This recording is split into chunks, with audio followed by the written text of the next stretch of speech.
नमस्कार, स्वागत है आपका भारत मौसम विज्ञान विभाग की दैनिक मौसम परिचर्चा में।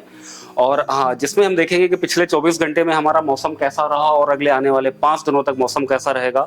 आज की परिचर्चा के मुख्य जो बिंदु हैं वो है कि हमारा जो उत्तरी पश्चिमी भारत में अभी तक जो बारिश की गतिविधियां, साथ में जो आंधी और तेज हवाओं की गतिविधियां चल रही थी, उसमें 24 घंटे बाद यानी कि 2 जून से कमी देखने को मिलेगी। वहीं पे अगर हम लू यानी कि हीट वेव की बात करें तो पूर्वी भारत के बिहार, वेस्ट बंगाल और सिक्किम के क्षेत्रों में अगले 5 दिनों तक हमें लू चलती हुई दिखाई देगी। और साथ ही हम दक्षिणी पश्चिमी मानसून के बारे में भी बात करेंगे।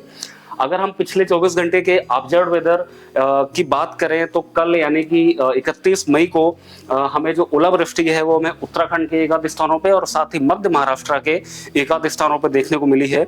वहीं पे अगर हम भारी वर्षा को देखें तो हमें हिमाचल प्रदेश के कुछ एक स्थानों पे, पश्चिमी राजस्थान के एकाध स्थानों पे और केरल और तमिलनाडु के एकाध स्थानों पे, गोवा के एकाध स्थानों पे भारी वर्षा देखने को मिली है।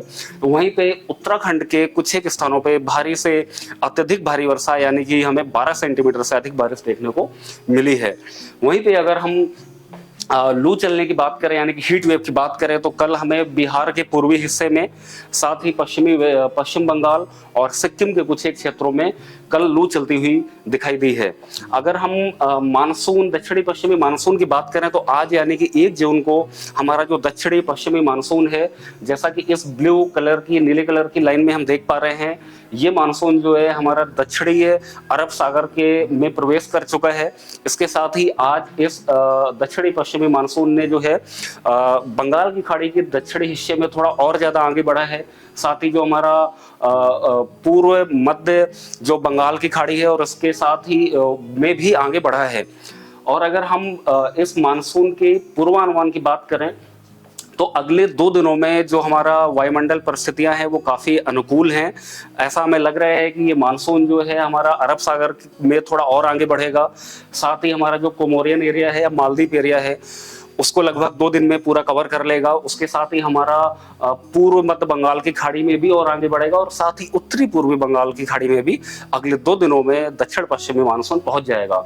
ये जो लाल कलर की लाइन्स हैं ये हमारा ये दर्शाता है कि मानसून किस तरीके से भारत में आगे बढ़ता है।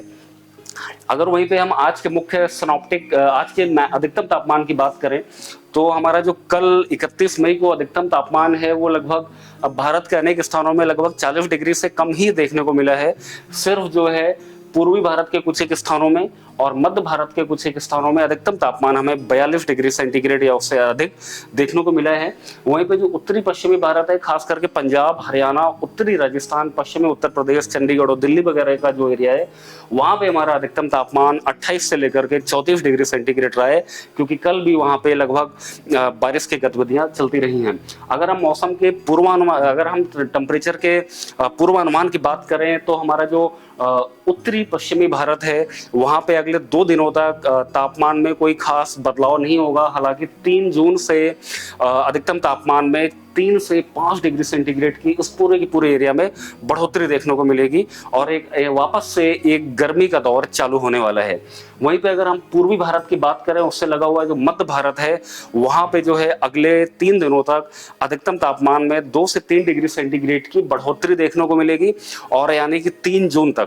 और 3 जून के बाद वहां पे टेम्परेचर्स में कोई भी खास बदलाव नहीं होगा और भारत के बाकी सभी हिस्सों में अधिकतम तापमान में कोई खास बदलाव देखने को नहीं मिलेगा।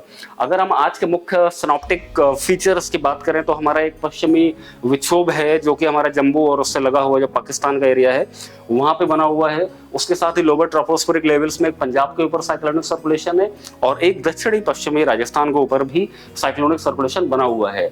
ये साइक्लोनिक सर्कुलेशन और पश्चिमी विक्षोभ के चलते, जैसा कि हम इस पिक्चर में देख पा रहे हैं, हमारा जो उत्तरी पश्चिमी भारत है, खास करके जो हमारा हिमालयन रीजन है जैसे कि जम्मू कश्मीर, हिमाचल प्रदेश, उत्तराखंड और उसके साथ ही जो पंजाब, हरियाणा, दिल्ली और दिल्ली का अधिकतम स्थान, पश्चिमी राजस्थान और पश्चिमी उत्तर प्रदेश के अनेक स्थानों में बादल छाए हुए हैं, जैसा कि व्हाइट कलर में हम देख पा रहे हैं और कुछ ही स्थानों पे हल्के से मध्यम वर्षा भी चल रही है। वहीं पे उत्तरी पूर्वी भारत में भी हमारा जो है बंगाल की खाड़ी से गर्म हवाएं और नमी वाली हवाएं जा रही है, जिसके चलते उसके तमाम क्षेत्रों में हल्के से मध्यम बादल छाए हुए हैं। कुछ एक स्थानों पर हल्की वर्षा भी देखने को मिल रही है।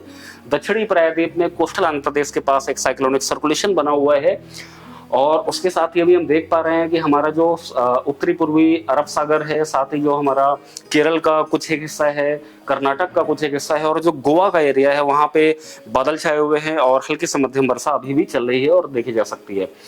अगर हम अरब सागर की बात करें तो 5 जून के आसपास दक्षिण पूर्व अरब सागर में एक साइक्लोनिक सर्कुलेशन भी बनने की संभावना है और ये साइक्लोनिक सर्कुलेशन के चलते उसके अगले 48 घंटों के अंदर यानी कि 6 तारीख के आसपास एक कम दबाव का क्षेत्र दक्षिण पूर्व अरब सागर में हमें बनता हुआ दिखाई देगा।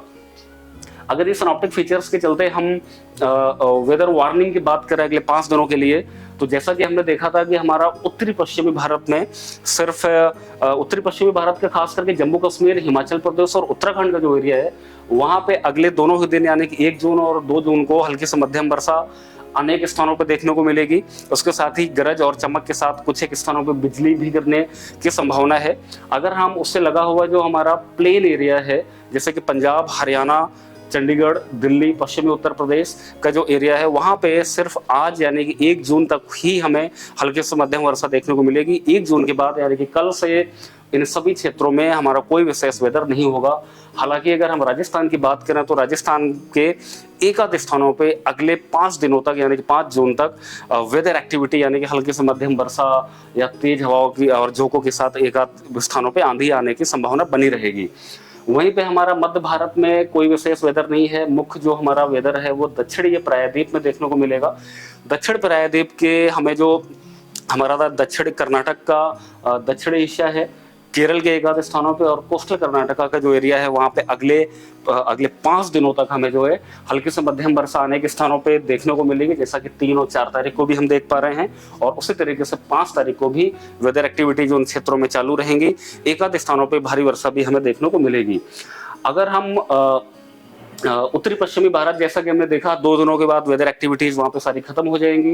मध्य भारत या पूर्वी भारत या पश्चिमी भारत में कोई विशेष वेदर अगले 5 दिनों तक हमें होने की संभावना नहीं है। अगर हम लू चलने की बात करें यानी कि हीट वेव की बात करें तो जैसा कि हमने देखा कि हमारा जो बिहार का पूर्वी हिस्सा है, वेस्ट बंगाल और सिक्किम का जो एरिया है उसमें अगले 5 दिनों तक यानी कि 1 जून, 2 जून, इसके साथ ही हमारा 3 जून में भी और 4 जून और उसी तरीके से 5 जून को भी हीट वेव हमें चलते हुए दिखाई देगी। हीट वेव यानी कि लू चलते हुए दिखाई देगी। और अगर हम 2 जून की बात करें तो 2 जून को हमारा जो विदर्भ का एरिया है, मध्य महाराष्ट्र का एरिया है और जो छत्तीसगढ़ का एरिया है, इन सभी क्षेत्रों में भी एक टेम्परेचर्स में बढ़ोतरी होने की वजह से एक आध स्थानों पर लू चलती हुई दिखाई देगी। और इन क्षेत्रों में जो लू है वो 2 जून को भी चलेगी, 2 जून के साथ 3 जून तक चलती हुई दिखाई देगी। हालांकि 4 जून से इन एरियाज में एक आध स्थानों पर हल्की से मध्यम बारिश होने की संभावना है, जिसके चलते एक गर्मी से राहत मिलेगी। मौसम की और अधिक जानकारी के लिए आप हमारे IMD की वेबसाइट पे विजिट कर सकते हैं। इसके साथ ही हमारे फेसबुक पेज और हमारे YouTube चैनल पे भी हमें फॉलो कर सकते हैं। धन्यवाद।